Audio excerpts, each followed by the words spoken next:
जब भी आप कोई बुरा कार्य करते हो या अच्छा कार्य करते हो, आपको लगता है कि कोई नहीं देख रहा है। भगवान कहते हैं, तुम जो भी कुछ कर रहे हो, मेरी दृष्टि सदैव तुम पर है। इसलिए आप यह मत समझें कि आप अकेले हैं। भगवान आपके साथ हमेशा होते हैं। एक बात हमेशा याद रखना, इज्जत कभी इंसान की नहीं होती। इज्जत हमेशा जरूरत की होती है। जरूरत खत्म, इज्जत खत्म। जो इंसान हमेशा शिकायतों से भरा रहता है, वह कभी खुश नहीं रह सकता। जो इंसान हमेशा धन्यवाद के भाव से भरा रहता है, वह हमेशा खुश रहता है।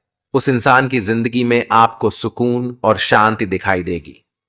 जो बुरे वक्त में आपको आपकी कमियां गिनाने लग जाए, उससे ज्यादा मतलबी इंसान कोई और नहीं हो सकता। उनसे सलाह कभी मत लेना जो उस पड़ाव पर है, वो नहीं जहां तुम पहुंचना चाहते हो। क्योंकि माता पिता और गुरु के अलावा ज्यादातर लोग आपको आपके मार्ग से भटकाने का ही कार्य करते हैं। मन बड़ा चमत्कारिक शब्द है। इसके आगे न लगाने पर नमन हो जाता है, और इसके पीछे न लगाने पर यह मनन हो जाता है। इसलिए जीवन में नमन और मनन करते रहिए। जिंदगी का रास्ता बना बनाया नहीं मिलता, स्वयं को बनाना पड़ता है। जिसने जैसा रास्ता बनाया, उसको वैसे ही मंजिल मिलती है। उन लोगों के सामने हमेशा खुश रहो जो आपको पसंद नहीं करते, क्योंकि आपकी खुशी उन्हें चैन से जीने नहीं देगी। अच्छी सूरत ज्यादा मायने नहीं रखती है, आपका अच्छा स्वभाव रखता है।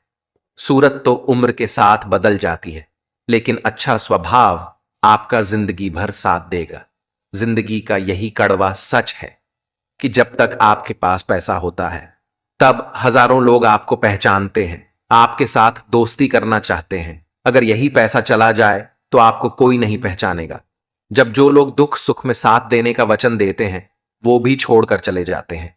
दोस्तों, कभी कभी हम जो सुनते और समझते हैं, वह पूरी तरह सत्य नहीं होता। आपने कई महापुरुषों की बातें सुनी होंगी, कई बुद्धिमान पुरुषों और गुरुदेव की बातें सुनी होंगी। उनका कहना यह होता है कि सांसारिक जीवन मोह और माया से भरा हुआ है।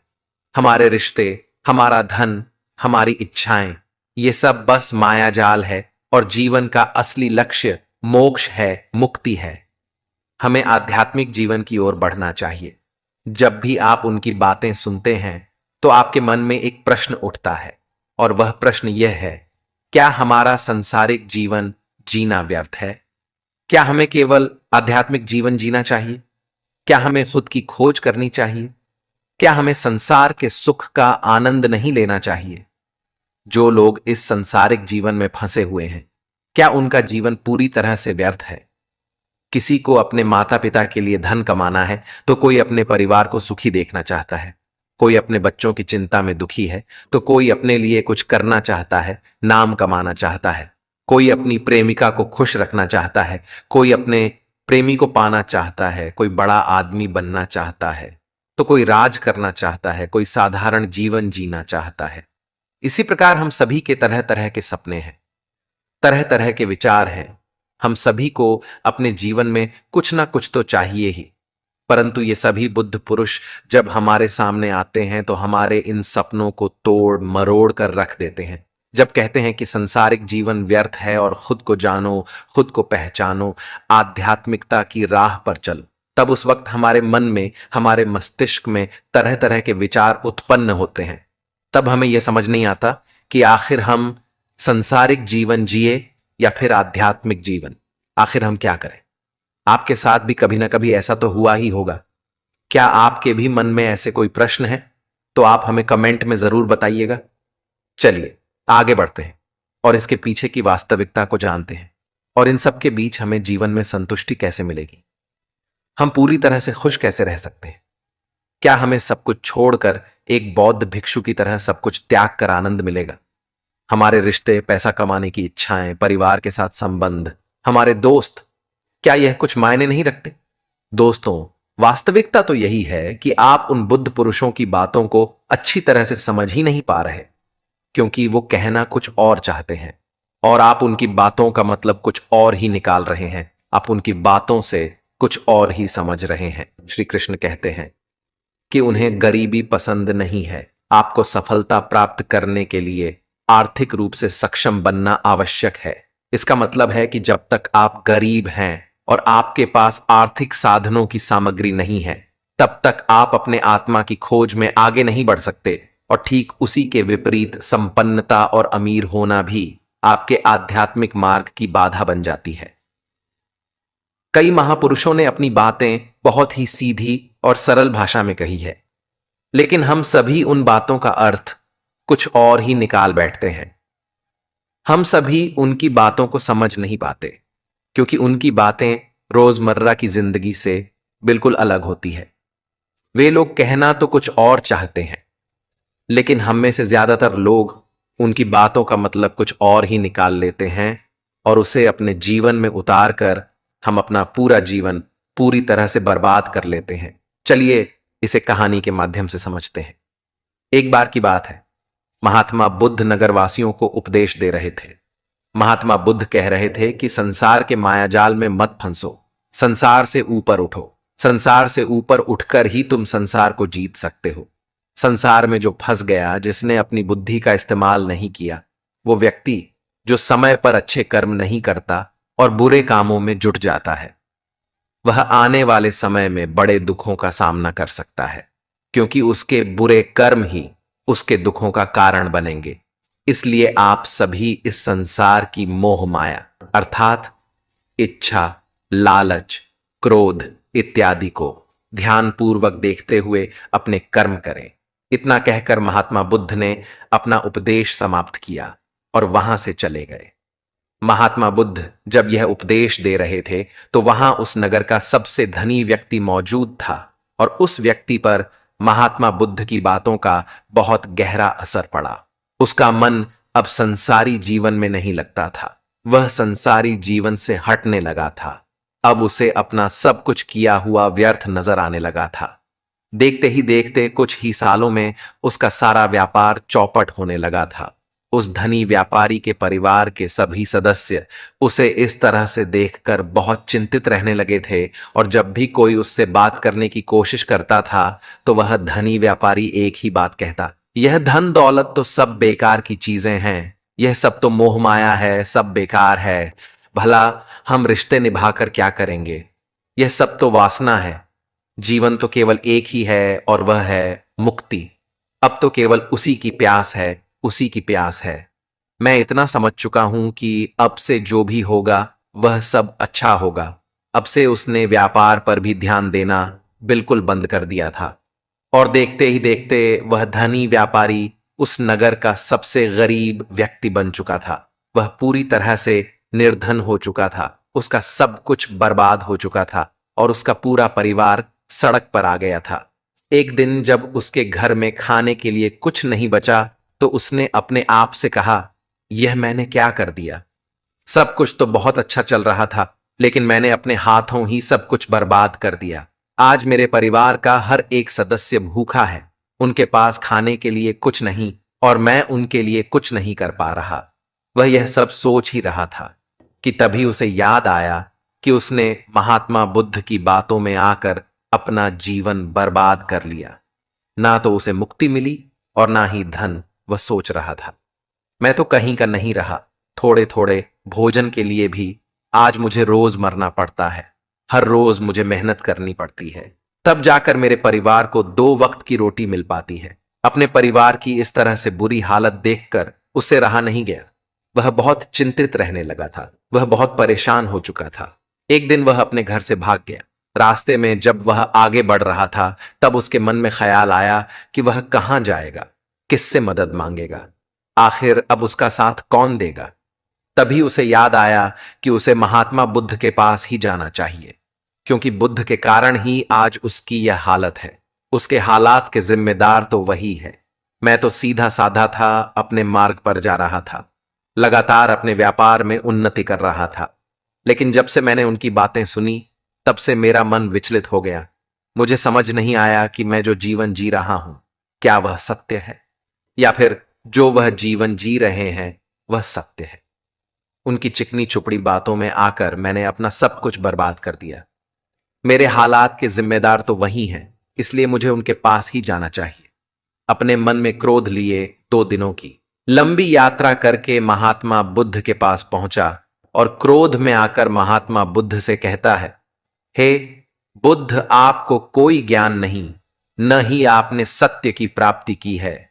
आप तो केवल भोले भाले लोगों को हंसाना जानते हैं, अपनी चिकनी चुपड़ी बातों में उन्हें बहलाना जानते हैं। आप लोगों के सीधेपन का फायदा उठाकर अपनी प्रसिद्धि और अपनी प्रशंसा करवाते हैं। आप हमें ऐसे सपने दिखाते हैं जो कभी पूरे नहीं हो सकते। मैं भी ऐसा ही एक सीधा साधा व्यक्ति था और मैं उस नगर का सबसे बड़ा धनी व्यक्ति था। आपसे मिलने से पहले सब कुछ ठीक चल रहा था। मेरे पास धन की कोई कमी नहीं थी, सारे ऐशो आराम थे, सारी सुख सुविधाएं थी। लेकिन जब से मैंने आपका उपदेश सुना, मैं आपसे इतना प्रभावित हो गया कि मैंने आपकी बातों को ही मानना शुरू कर दिया और वो सारी चीजें छोड़ दी जो मुझे संसारी जीवन से जोड़ती थी। अर्थात संसार की सारी मोह माया मैंने त्याग दी और आज देखिए, आपकी वजह से मेरा पूरा परिवार भिखारी बन चुका है। वह छोटी सी कुटिया में रहता है, यहां तक कि रोज के खाने के लिए भी हमें तिल तिल मरना पड़ता है। आपकी वजह से मैं पूरी तरह से बर्बाद हो चुका हूं। उस व्यक्ति के इतना कहने के बाद महात्मा बुद्ध शांति से मुस्कुराते हुए उस व्यक्ति से कहते हैं, आखिर तुम्हारे साथ क्या हुआ है और तुमने मेरी बातों का क्या मतलब निकाला? इस पर वह व्यक्ति महात्मा बुद्ध को सारी बातें बता देता है। आप कहते हैं कि धन दौलत की इच्छा करना, यह कामना करना वासना से बुरी है। आप सांसारिक जीवन को बुरा कहते हैं और खुद इस संसार में आकर भिक्षा मांगते हैं। आप आध्यात्मिक जीवन को अच्छा बताते हैं, किंतु मेरा एक प्रश्न है, इस आध्यात्मिक जीवन से हमें क्या मिलता है? इससे हमें क्या लाभ? आपने कहा था कि हमें आध्यात्मिक जीवन से सुख प्राप्त होता है, लेकिन मैंने तो जब से आध्यात्मिक जीवन अपनाया है तब से मुझे केवल दुख ही दुख मिला है। यहां तक कि मेरे पास जो कुछ भी था वह भी सब मैं खो बैठा हूं। आप लोगों को झूठा सुख दिखाकर उन्हें अंधकार में ढकेल देते हैं। क्या यह वास्तविकता नहीं है? इस पर महात्मा बुद्ध मुस्कुराते हुए उस व्यक्ति से कहते हैं, बेटा, तुम बहुत दूर से आए हो, अभी तुम विश्राम करो। रात को आकर मैं तुम्हें तुम्हारे सभी प्रश्नों का जवाब दे दूंगा। पहले तो उस व्यक्ति ने इनकार किया, लेकिन महात्मा बुद्ध के आग्रह पर वह व्यक्ति महात्मा बुद्ध की बात मान गया और आश्रम में जाकर विश्राम करने लगा। रात्रि के बाद महात्मा बुद्ध उस व्यक्ति के पास आए और कहा, बेटा, मैंने एक व्यक्ति की बात सुनी। वह कह रहा था कि एक हाथी हवा में उड़ रहा था और वह अपने पर तेजी से मारता हुआ हवा में चला जा रहा था। उसने तो यह भी देखा कि एक बड़ी मछली अपने पैरों से जमीन पर चल रही थी और एक कुत्ता समुद्र की गहराइयों में सांस ले रहा था। इतना कहकर महात्मा बुद्ध शांत हो गए। वह व्यक्ति महात्मा बुद्ध की सारी बातें सुनकर महात्मा बुद्ध से कहता है, हे अथागत, उसके आगे क्या हुआ? आखिर आप चुप क्यों हो गए? तभी महात्मा बुद्ध उस व्यक्ति को समझाते हुए कहते हैं, बेटा, क्या तुम्हें लगता है कि ऐसा वास्तव में हो सकता है? इस पर व्यक्ति जवाब देते हुए कहता है, बुद्ध, अगर आप कह रहे हैं तो यह अवश्य ही सच होगा, क्योंकि आप इतने बड़े ज्ञानी हैं। आपने सत्य की प्राप्ति की है। आपके मुख से निकला हुआ हर एक शब्द तो सत्य ही होगा। तभी महात्मा बुद्ध मुस्कुराते हुए उस व्यक्ति से कहते हैं, बेटा, क्या तुमने कभी पहले ऐसा कभी होते हुए देखा है? क्या तुमने कभी किसी हाथी को देखा है जो पंखों के साथ हवा में तेजी से उड़ता जा रहा हो? इसके जवाब में वह व्यक्ति कहता है, तथागत, मैंने तो कभी नहीं देखा। तभी महात्मा बुद्ध कहते हैं, तुमने मुझसे प्रश्न क्यों नहीं किया कि आखिर वह हाथी आकाश में कैसे उड़ सकता है? इसके जवाब में व्यक्ति कहता है, हे अत्यागत, आपके मुख से सुनकर मुझे ऐसा लगा कि मानो वह सत्य हो और आप कह रहे हैं तो यह सत्य ही होगा, इसलिए मैंने आपसे एक भी बार प्रश्न नहीं किया।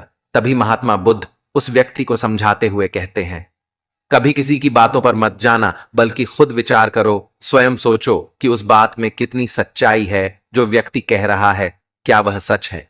आखिर वह कहना क्या चाहता है? हो सकता है कि वह कुछ और कहना चाहता हो और तुम उसका अर्थ कुछ और ही निकाल रहे हो।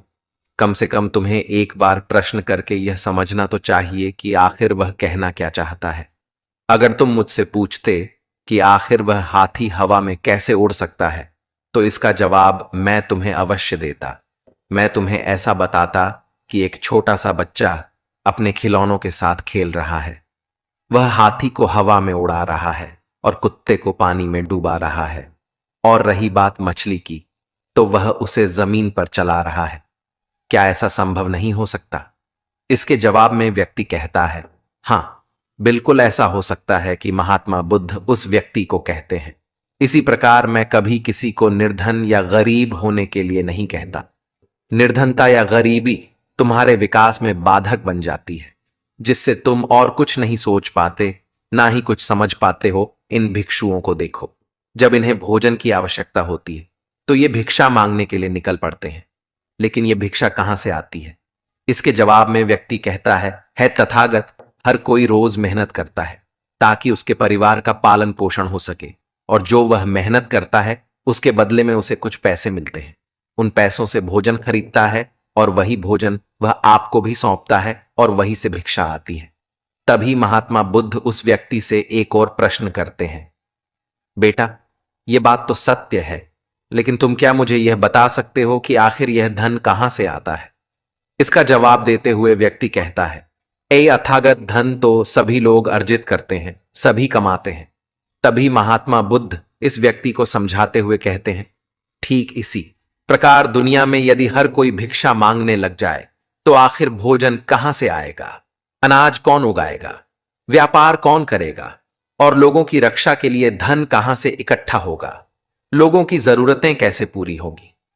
यह सुनकर व्यक्ति थोड़ा सा अचरज में पड़ गया और महात्मा बुद्ध से कहता है, किंतु है तथागत, आप ही तो कहते हैं कि मनुष्य की इच्छा, कामना और वासना, लालच और क्रोध, ये सभी मनुष्य के विकार है और हमें इनसे दूर रहना चाहिए। तभी वह आत्मज्ञानी कहलाता है। तभी महात्मा बुद्ध कहते हैं, बेटा, मैं तो अभी भी यही कह रहा हूं कि मनुष्य को इन सब चीजों से दूर रहना चाहिए।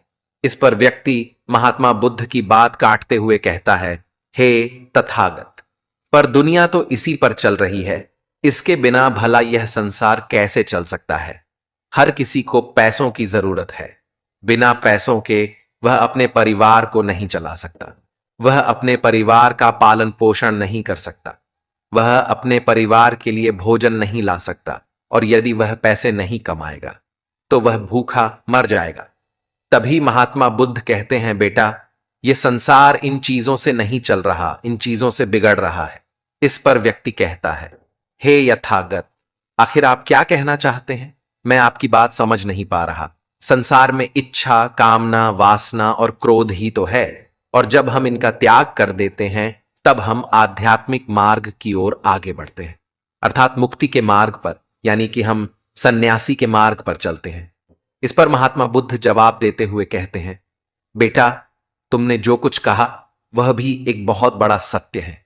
इच्छा, कामना, वासना और क्रोध, ऐसे ही बुरी भावनाओं को छोड़ देने से हम संसार छोड़कर सन्यासी हो जाते हैं, और इन्हीं सभी चीजों को छोड़कर भी हम संसार में जी सकते हैं, धन कमा सकते हैं, मान, पद, प्रतिष्ठा और सम्मान कमा सकते हैं, क्योंकि हम सब अपना कर्म ही तो कर रहे हैं।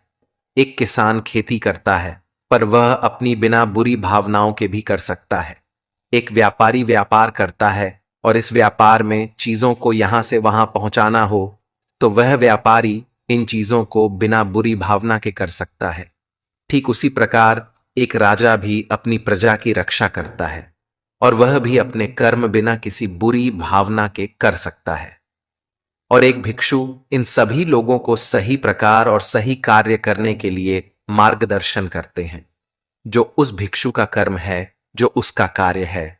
और जो व्यक्ति जागृत होकर अपने कर्मों का सही पालन करता है, वास्तविकता में वही सन्यासी है, वही भिक्षु है। क्योंकि हम जो भी कर्म कर रहे हैं वह हमारा इस संसार में रहने के लिए, जीवित होने के लिए, जीवन जीने के लिए केवल एक माध्यम मात्र ही है। उसे छोड़कर हम कुछ भी नहीं पा सकते। और हमारे सभी कर्म करते हुए हमारा मुख्य उद्देश्य जागृत होना है, खुद को पहचानना है, खुद को जानना है। एक बार यदि हमारे भीतर ज्ञान का उदय हो गया, तब हम चाहे जो भी करें, वह फिर संसारी हो या सन्यासी, सब एक ही होते हैं।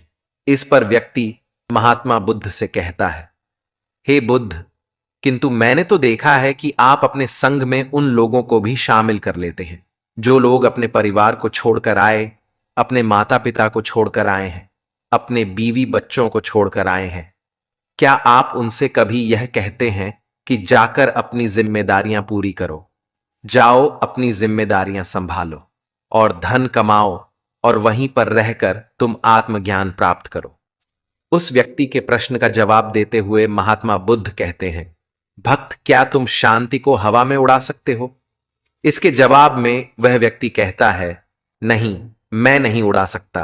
तभी महात्मा बुद्ध कहते हैं, केवल एक बच्चा ही हाथी को हवा में उड़ा सकता है। ठीक उसी प्रकार जिस व्यक्ति को जो बनना है वह बनकर ही रहेगा। जैसे किसी व्यक्ति को राजा बनना है तो वह राजा बनेगा, किसी व्यक्ति को व्यापारी बनना है तो वह व्यापारी बनेगा। ठीक इसी प्रकार यदि किसी व्यक्ति को आत्मज्ञान की प्राप्ति करनी है तो उसे सब कुछ तो त्यागना ही होगा।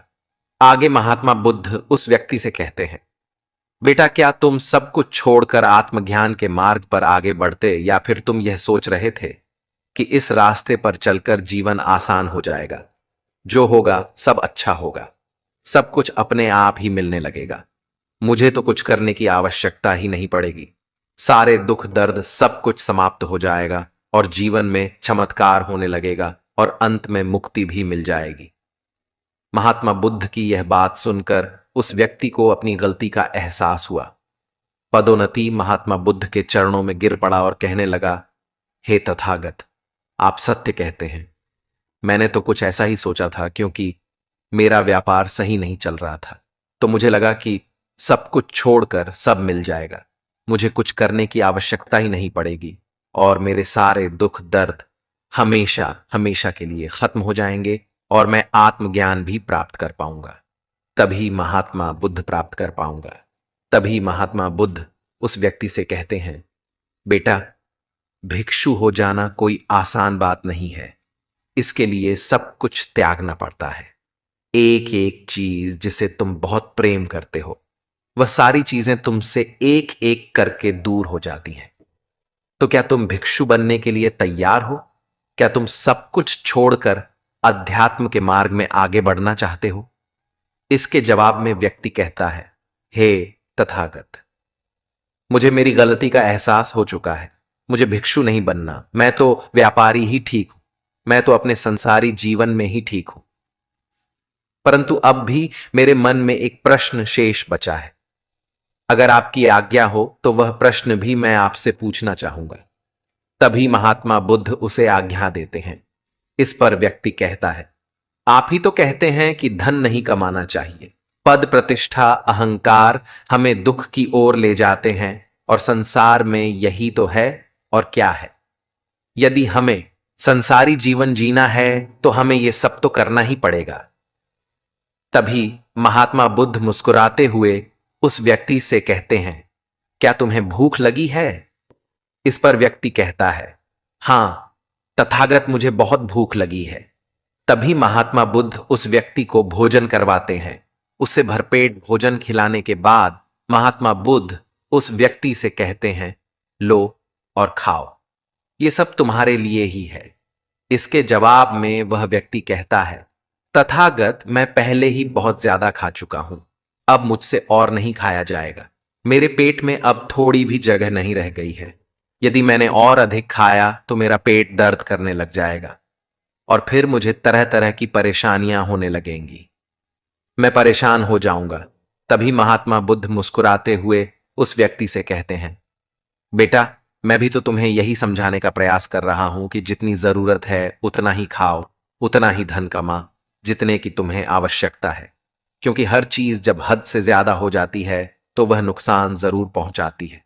फिर वह चाहे धन हो, चाहे इच्छा, चाहे लालच या फिर कामना या वासना, सब कुछ हद से ज्यादा आपको नुकसान ही पहुंचाएगा और यह सब आपको केवल दुख ही देंगे। इसलिए इन्हें नियंत्रण में रखना चाहिए। जितने की हमें आवश्यकता है उतना ही हमें चाहिए। और जब आप इसे नियंत्रण में रखते हैं तो यह कभी आपको दुख नहीं दे पाएगा। आप हमेशा सुखी रहोगे। महात्मा बुद्ध उस व्यक्ति से कहते हैं, धन कमाना आवश्यक है क्योंकि धन की कमी नहीं होनी चाहिए, भोजन की कमी नहीं होनी चाहिए, किसी भी कार्य को करने के लिए मन में इच्छा की कमी नहीं होनी चाहिए, लेकिन उसी के साथ में यह भी ध्यान रखना है कि इच्छा अत्यधिक भी नहीं होनी चाहिए। और मैं तुम्हें यही समझाने का प्रयास कर रहा हूं, मैं तुम्हें यही ज्ञान देने का प्रयास कर रहा हूं कि मध्य में रहो, ना कम ना ज्यादा। इसलिए जाओ और धन कमाओ, व्यापार करो, अपने कर्म से न केवल अपना बल्कि दूसरों का भला भी करो। जब तुम अपने किए के सांसारिक कार्यों से लोगों का भला करते हो तब तुम में और किसी सन्यासी अर्थात किसी भिक्षु में कोई अंतर नहीं रह जाता। बस सभी के मार्ग अलग होते हैं लेकिन मंजिल एक ही होती है। और तुम कभी मार्ग से भटक ना जाओ, इसलिए ऐसे लोगों की संगत में रहना जो तुम्हें आत्मज्ञान के सीधे मार्ग पर ले चले, जो सांसारिक जीवन से हटकर नए जीवन में प्रवेश करवाएं, क्योंकि वे लोग बुराइयों से लड़ने में तुम्हारी मदद करेंगे। तुम्हें ताकत मिलेगी और तुम लगातार बिना विचलित हुए आध्यात्मिक मार्ग पर आगे बढ़ते चले जाओगे। इतना कहकर महात्मा बुद्ध शांत हो गए। वह व्यक्ति महात्मा बुद्ध को प्रणाम करके कहता है, हे तथागत, आपकी शिक्षाएं तो बिल्कुल अलग हैं। आप जो कहते हैं उसके पीछे का अर्थ कुछ अलग ही होता है, बहुत सीधा और सरल, लेकिन हम उसे समझ नहीं पाते। आपके पास चमत्कार का आश्वासन नहीं है, पर आपके पास वह मार्ग है जिस मार्ग पर चलकर मैं अवश्य ही आध्यात्मिकता को प्राप्त कर सकता हूं, जिससे मेरा और लोगों का सभी का भला होगा। यह मेरी ही गलती थी कि मैंने आपकी बातों का गलत मतलब निकाला और एक व्यापारी होकर भी मैंने अपने कर्म को छोड़ दिया और यह सोचने लगा कि अब अपने आप ही सब कुछ होगा, सब कुछ अच्छा ही होगा। लेकिन यह सत्य है कि अपने आप कुछ नहीं होता। जब हम हाथ पैर चलाएंगे, काम करेंगे, कर्म करेंगे, तभी हमें फल मिलेगा। जब हम हाथ पैर मारना छोड़ देते हैं तो नदी का बहाव हमें अपने साथ लेकर चला जाता है और तब हमारे हाथों में कुछ नहीं रह जाता। और यही मेरे साथ भी हुआ है। आज से मैं आपको वचन देता हूं कि मैं अपना कर्म पूरी ईमानदारी के साथ करूंगा। आपके दिए हुए मार्ग पर मैं पूरी ईमानदारी से चलूंगा। मैं आपको वचन देता हूं कि मैं एक अच्छा व्यापारी और एक अच्छा इंसान बनकर रहूंगा। मैं आत्मज्ञान के मार्ग पर अपने कर्म करते हुए आगे बढ़ता रहूंगा। इतना कहकर वो व्यक्ति महात्मा बुद्ध को प्रणाम करके वहां से लौट गया। दोस्तों, हमारे साथ भी कुछ ऐसा ही होता है। जब हम किसी सिद्ध पुरुष की बातें सुनते हैं तो हमें लगता है कि संसारी जीवन व्यर्थ है और हमने जो कुछ भी आज तक कमाया है, जो कुछ भी आज तक कर्म किए हैं, वो सब व्यर्थ है। दुनियादारी की सारी बातें बेकार हैं। हमें तो आत्मज्ञान के मार्ग पर बढ़ना चाहिए, वही सही राह है। लेकिन हम कभी अपने भीतर नहीं देख पाते कि हमें आत्मज्ञान की कोई जरूरत नहीं है, क्योंकि आज हमारा वक्त बुरा चल रहा है और हमें कोई रास्ता नजर नहीं आ रहा, तब हमें आत्मज्ञान नजर आ रहा है।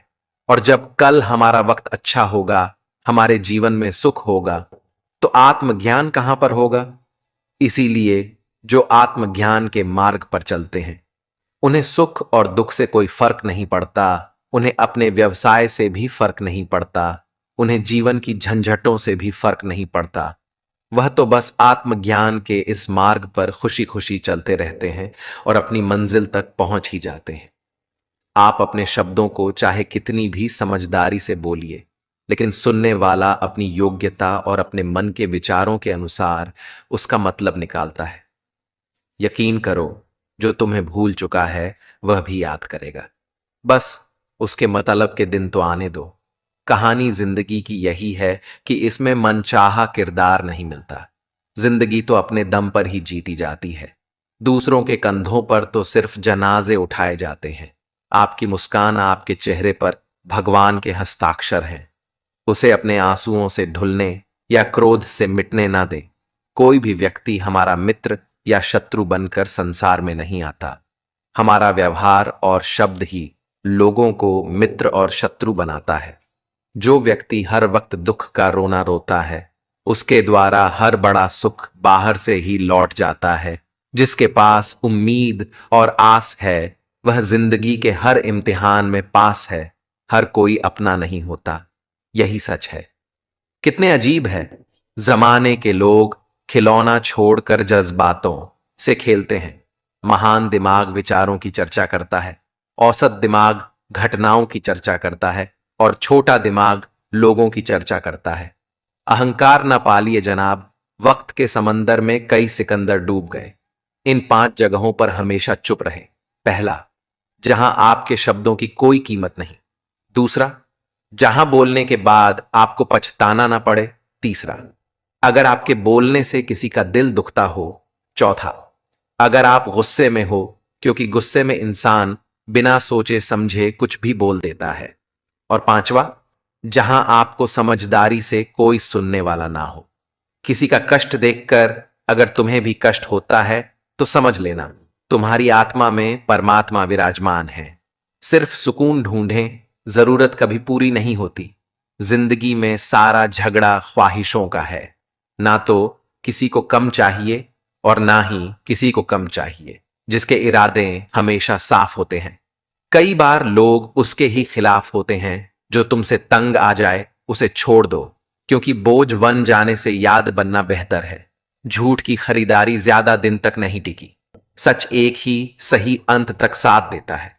किसी इंसान के आज को देखकर उसके भविष्य का मजाक उड़ा, क्योंकि समय में इतनी शक्ति है कि वह कोयले को धीरे धीरे हीरे में बदल देता है। समय जब फैसला करता है तब गवाहों की जरूरत नहीं पड़ती। इंसान का काम तमाम करने वाला शब्द है, कल करूंगा। ना तो अधिक बोलना अच्छा है और ना ही जरूरत से ज्यादा चुप रहना। जैसे बहुत अधिक वर्षा होना भी अच्छा नहीं है और बहुत अधिक धूप भी अच्छी नहीं होती। विचार कीजिए, जब हमारा जन्म हमारी मर्जी से नहीं होता तो मरण भी हमारी मर्जी से नहीं होता। तो इस जन्म मरण के बीच में होने वाली सारी व्यवस्था हमारी मर्जी से कैसे हो सकती है। जिंदगी में हर मौके का फायदा उठाओ, पर किसी की मजबूरी का नहीं। अगर जिंदगी मौका देती है तो धोखा भी देती है। जिंदगी की सबसे अच्छी दवा है जिम्मेदारी। एक बार पी लीजिए साहब, जिंदगी भर थकान नहीं देगी। जीवन में प्रयास सदैव कीजिए, लक्ष्य मिले या अनुभव दोनों ही अमूल्य है। जिंदगी में तकलीफें तो हवा के झोंके से होती हैं, जो आती हैं वह चली जाती हैं, पर जब जब आती हैं तो सभी के नकाब उतार कर जाती है। जो आपने सोचा है जरूरी नहीं कि वह मिल जाए, मगर जो भगवान ने सोचा है वह आपको जरूर मिलेगा। इंसान कर्म करने में तो अपनी मनमानी कर सकता है, मगर हल भोगने में नहीं। अपना वह होता है जिसके साथ बातें खुलकर की जा सके, ना कि संभल कर। मनुष्य अहंकार और गलतफहमी के कारण महत्वपूर्ण चीजों से दूर रहता है। गलतफहमी सच नहीं बताती और अहंकार सत्य को देखने नहीं देता। अगर जिंदगी आपके साथ खेल खेल रही है तो आप निश्चित ही एक बेहतरीन खिलाड़ी होंगे। जिंदगी का आर काम है ठोकर मारना, बिखरना है या निखारना, यह तो आप पर निर्भर करता है। आज तुम्हारे जीवन में कितनी मुसीबतें हैं, इससे कोई फर्क नहीं पड़ता। फर्क पड़ता है तो इस बात से कि तुम अपना सम्मान कैसे करते हो। मनुष्य को इस संसार में जो भी मिला है उसमें उसे खुश रहना चाहिए। जो नहीं मिला उसके लिए दुख मनाना नहीं चाहिए। इंसान ने जितना उसके लिए सोचा है, भगवान ने उसके लिए उससे कहीं ज्यादा सोच रखा है। इसलिए कभी भी किसी चीज के बारे में चिंता मत करो। प्रभु श्री राम ने घर में विरोध सहा है, कान्हा ने भी समाज में बहुत कुछ सहा है। ये आपके साथ भी होगा, पर अगर इससे ऊपर उठोगे तो ही कुछ नाम बनेगा। दूसरों पर निर्भर रहने वाले लोग कभी खुश नहीं रह पाते। इसलिए आप इस लायक बनिए कि आपकी इच्छाओं को आप स्वयं पूरा कर सके। जिंदगी को जंगल के उस पेड़ की तरह बनाओ जो हर परिस्थिति में मस्ती से झूमता रहे। आप तब तक कभी नहीं समझ पाएंगे कि आपने किसी को क्या नुकसान पहुंचाया, जब तक कि आपके साथ वही व्यवहार किया नहीं जाता। इसी को कर्म कहते हैं। जब कोई हाथ और साथ दोनों ही छोड़ देता है तब कुदरत कोई ना कोई उंगली पकड़ने वाला भेज देता है। उसी का नाम कान्हा है। परिवर्तन ही प्रकृति का नियम है। इसीलिए जो पीछे छूट गया उसका शोक मनाने की जगह जो आपके पास है उसका आनंद उठाना सीखिए। किसी से किसी भी तरह की प्रतिस्पर्धा की आवश्यकता नहीं है। आप स्वयं में जैसे हैं एकदम सही हैं। स्वयं को स्वीकारिए। जीवन मिलना भाग्य की बात है, मृत्यु होना समय की बात है, परंतु मृत्यु के बाद भी लोगों के हृदय में जीवित रहना ये तो कर्मों की बात है। आपकी उपस्थिति से कोई व्यक्ति स्वयं के दुख भूल जाए तो यही आपकी उपस्थिति का महत्व है। प्रसन्नता की अभिव्यक्ति कहीं भी की जा सकती है, परंतु पीड़ा को अभिव्यक्त करने के लिए कोई खास अपना चाहिए होता है। भगवान से प्यार और इंसान से प्यार में क्या फर्क है? इंसान से प्यार करने पर वह हमारी कमजोरी बन जाता है और भगवान से प्यार करने पर वह हमारी ताकत बन जाता है। बांसुरी न स्वर्ण की होती है न रत्न की, परंतु इनके स्वर हर किसी के मन को अपनी ओर खींच लेते हैं। वैसे ही जब मनुष्य के वाणी और कर्म सुंदर हो तो उसे बाहरी बनावट की आवश्यकता नहीं। बांसुरी की तरह वो भी ईश्वर को प्रिय होती है। अगर आपकी समस्या जहाज जितनी बड़ी है तो भूले नहीं प्रभु कृपा सागर जितनी बड़ी है। प्रसन्नता के लिए बहुत कुछ एकत्र करना पड़ता है, ऐसा हम समझते हैं, किंतु वास्तविकता में प्रसन्नता के लिए बहुत कुछ छोड़ना पड़ता है, ऐसा अनुभव कहता है।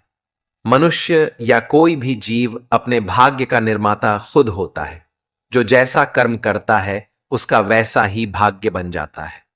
परम सौभाग्यशाली वो होते हैं जिनके पास भोजन के साथ भूख भी हो, बिस्तर के साथ नींद भी हो, धन के साथ धर्म भी हो और विशिष्टता के साथ शिष्टता भी हो।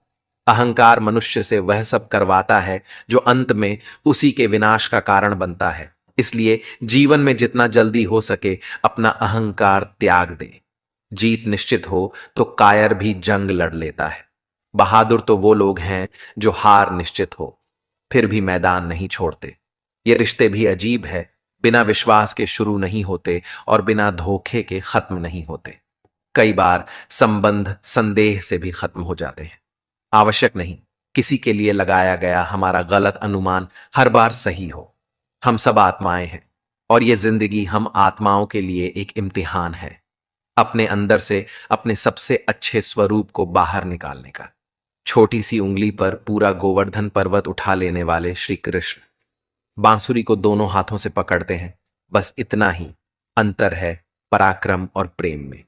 स्वीकार करने की हिम्मत और सुधार करने की नीयत हो तो इंसान बहुत कुछ सीख सकता है। हमें कितने लोग पहचानते हैं यह मायने नहीं रखता क्यों पहचानते हैं, यह मायने रखता है। राधे राधे। एक उत्तम जीवन के लिए यह स्वीकार करना आवश्यक कि सबको सब कुछ नहीं मिल सकता। खुद से बहस करोगे तो सारे सवाल सुलझ जाएंगे, अगर दूसरों से करोगे तो और नए सवाल खड़े हो जाएंगे। जब मनुष्य अपनी गलती का वकील और दूसरों की गलतियों का जज बन जाता है तो जीवन में फैसले नहीं फासले हो जाते हैं। मिटाने से मिटते नहीं, ये भाग्य के लेख कर्म अच्छे तू करता चल, फिर ईश्वर की महिमा देख। उससे मत डरो जो वास्तविक नहीं है, न कभी था न कभी होगा। जो वास्तविक है वो हमेशा था और उसे कभी नष्ट नहीं किया जा सकता।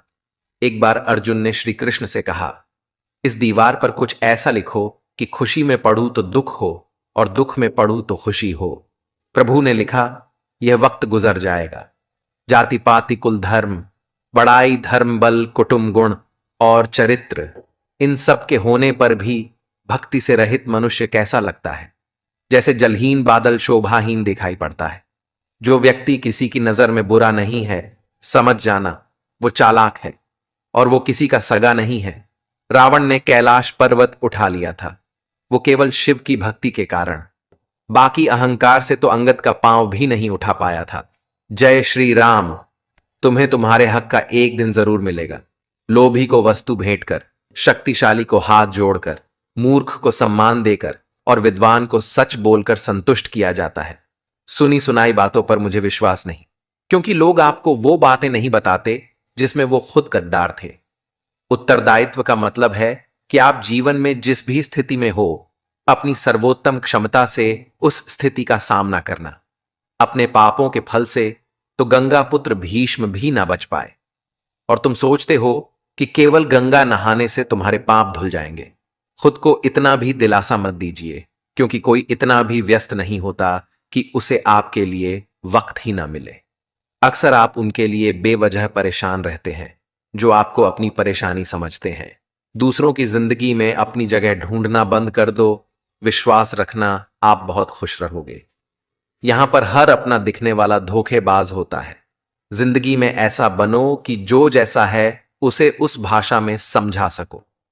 बुरे वक्त में जो इंसान आपका साथ छोड़ दे तो यह मान लेना कि वह आपके साथ कभी था ही नहीं। बेवजह नहीं होती किसी से मुलाकातें, किसी से सबक मिलता है तो किसी से ज्ञान मिलता। याद तो बहुत आते हो लेकिन अब मिलने का मन नहीं करता तुमसे। गलत दिशा में दौड़ने से बेहतर है कि सही दिशा में आराम से जाएं। कोई आपका साथ नहीं देगा। यहां आपको लड़ना भी खुद है और संभलना भी खुद है। आप जितना डरोगे लोग आपको उतना ही डराएंगे, और अगर आप हिम्मत करोगे तो बड़े बड़े भी आपके आगे सर झुकाएंगे। कामयाब होने के लिए इन दोनों का होना बहुत ही आवश्यक है। एक वह जो तुम्हें पीछे खींचता है और एक वह जो तुम्हें आगे बढ़ने पर मजबूर करता है। जिंदगी में अगर खुश रहना है तो पहले उन्हें भूल जाओ जो आपको भूल गए हैं। जितनी कम उम्मीद रखोगे आप जिंदगी में उतने ही खुश रहोगे। अगर किसी के स्वाभिमान पर बार बार चोट पहुंचाई जाए तो रिश्ता कितना ही प्यारा क्यों ना हो, आखिर में टूट ही जाता है। लोग चाहते हैं कि आप बेहतर करें, लेकिन लोग ये नहीं चाहेंगे कि आप उनसे बेहतर करें। ईश्वर को ना हमारे तन की जरूरत है ना धन की, उसको तो बस पवित्र मन की जरूरत है। इसलिए वह हमें कुछ भी छोड़ने के लिए नहीं कहता, बस कहता है बच्चे मन से विकार छोड़ो, गंदे विचार छोड़ो। जो आने वाला है वो हमेशा गुजरे हुए कल से बेहतर होगा। यही एक सोच आपके जीवन में कभी निराशा नहीं होने देगी। झूठ कितना अजीब है। खुद बोले तो अच्छा लगता है, दूसरे बोले तो गुस्सा आता है। खुशियां चाहे किसी के साथ भी बांट लो, पर गम हमेशा भरोसेमंद इंसान के साथ ही बांटना चाहिए। जीवन में समय चाहे जैसा हो, परिवार के साथ रहो तो सुख बढ़ जाता है, दुख हो तो बढ़ जाता है। सच्चा मित्र वही है जो उस समय में भी आपके साथ खड़ा हो, जब सारी दुनिया आपके खिलाफ हो। आपके पास जितना भी है उसके लिए बार बार दिल से धन्यवाद कहे, हर वक्त कहे। यकीन मानिए जितना भी है वो जल्दी कई गुना हो जाएगा। प्रार्थनाएं और ध्यान इंसान के लिए बहुत जरूरी है, क्योंकि प्रार्थना में भगवान आपकी बात सुनते हैं और ध्यान में आप भगवान की बात सुनते हैं। से भी ज्यादा कठिन हो। एक समझदार व्यक्ति अपने भीतर की कमियों को उसी प्रकार से दूर कर लेता है जिस तरह से एक सुनार चांदी के अशुद्धियों को चुन चुन कर, थोड़ा थोड़ा करके और इस प्रक्रिया को बार बार भरा कर दूर करता है। समझदारी की बात तो सिर्फ दो ही लोग करते हैं, एक वो जिनकी उम्र अधिक है और एक वो जिसने कम उम्र में बहुत सी ठोकर खाई। जीवन की यात्रा में विश्वास आपको पोषण देता है। अच्छे काम एक घर की तरह है, ज्ञान दिन की रोशनी की तरह है और सजगता आपको सुरक्षा देती है। यदि मनुष्य शुद्ध जीवन जीता है तो कोई चीज उसे नष्ट नहीं कर सकती। जिस व्यक्ति के विचार मैले हैं, जो लापरवाह है और धोखे से भरा हुआ है, वो सफलता प्राप्त नहीं कर सकता। वह व्यक्ति जिसने खुद पर नियंत्रण हासिल कर लिया है, जो स्पष्ट है, सच्चा है, वही सफलता प्राप्त कर सकता है। कोशिश करें कि अच्छा बोले, अच्छा सुने और अच्छा व्यवहार करें। अच्छी नसीहतों का असर आजकल इसलिए नहीं होता क्योंकि लिखने वाले और पढ़ने वाले दोनों ये समझते हैं कि ये तो दूसरों के लिए है। खामखा भटकता रहा दुनिया में, एक किसी के साथ की चाहत में। सच तो ये है कि खुद से बड़ा साथी यहां कोई दूसरा नहीं है। हौसलों के आगे कोई पर्दा नहीं होता, कड़े परिश्रम का कोई विकल्प नहीं होता। दिल में हो जज्बा कुछ कर दिखाने का तो जलते दियों को भी आंधियों का डर नहीं होगा। जो दिखता नहीं है वही बुनियाद होती है, वह चाहे ईश्वर हो, संस्कार हो या फिर विचार। धन को एकाग्रित करना सहज है, लेकिन संस्कार एकाग्रित करना कठिन है। धन को तो लूटा जा सकता है, लेकिन संस्कार समर्पण से ही आते हैं। गीता में भगवान श्री कृष्ण अर्जुन को उपदेश देते हैं कि जो भी मनुष्य भगवत गीता की 18 बातों को अपनाकर अपने जीवन में उतारता है, वह सभी दुखों से, वासनाओं से, क्रोध से, ईर्ष्या से, लोभ से, मोह से, लालच आदि के बंधनों से मुक्त हो जाता है। आगे जानते हैं भगवत गीता की 18 ज्ञान की बातें। 1. आनंद मनुष्य के भीतर ही निवास करता है, परंतु मनुष्य उसे स्त्री में, घर में और बाहरी सुखों में खोज रहा है। 2. श्री कृष्ण कहते हैं कि भगवान उपासना केवल शरीर से ही नहीं बल्कि मन से करनी चाहिए। भगवान का वंदन उन्हें प्रेम बंधन में बांधता है। 3. मनुष्य की वासना ही उसके पुनर्जन्म का कारण होती है। 4. इंद्रियों के अधीन होने से मनुष्य के जीवन में विकार और परेशानियां आती हैं। 5. संयम यानी धैर्य, सदाचार, स्नेह और सेवा जैसे गुण सत्संग के बिना नहीं आते हैं। 6. श्री कृष्ण कहते हैं कि मनुष्य को वस्त्र बदलने की आवश्यकता नहीं है, आवश्यकता हृदय परिवर्तन की है। 7. जवानी में जिसने ज्यादा पाप किए हैं उसे बुढ़ापे में नींद नहीं आती। 8. भगवान ने जिसे संपत्ति दी है उसे गाय अवश्य रखनी चाहिए। 9. जुआ, मदिरापान, परस्त्री गमन, अनैतिक संबंध, हिंसा, असत्य, मद, आसक्ति और निर्दयता, इन सब में कलयुग का वास है। 10. अधिकारी शिष्य को सद्गुरु, अच्छा गुरु अवश्य मिलता है। 11. श्री कृष्ण कहते हैं कि मनुष्य को अपने मन को बार बार समझाना चाहिए कि ईश्वर के सिवाय उसका कोई नहीं है। साथ ही यह विचार करना चाहिए कि उसका कोई नहीं है, साथ ही वह किसी का नहीं है। 12. भोग में क्षणिक, क्षण भर के लिए सुख है, साथ ही त्याग में स्थायी आनंद है। 13. श्री कृष्ण कहते हैं कि सत्संग ईश्वर की कृपा से मिलता है, परंतु कुसंगति में पड़ना मनुष्य के अपने ही हाथों में है। 14. लोभ और ममता, किसी से अधिक लगाव, पाप के माता पिता हैं, साथ ही लोभ पाप का बाप है। 15. श्री कृष्ण कहते हैं कि स्त्री का धर्म है कि रोज तुलसी और पार्वती का पूजन करें। 16. मनुष्य को अपने मन और बुद्धि पर विश्वास नहीं करना चाहिए, क्योंकि ये बार बार मनुष्य को दगा देते हैं। खुद को निर्दोष मानना बहुत बड़ा दोष है। 17.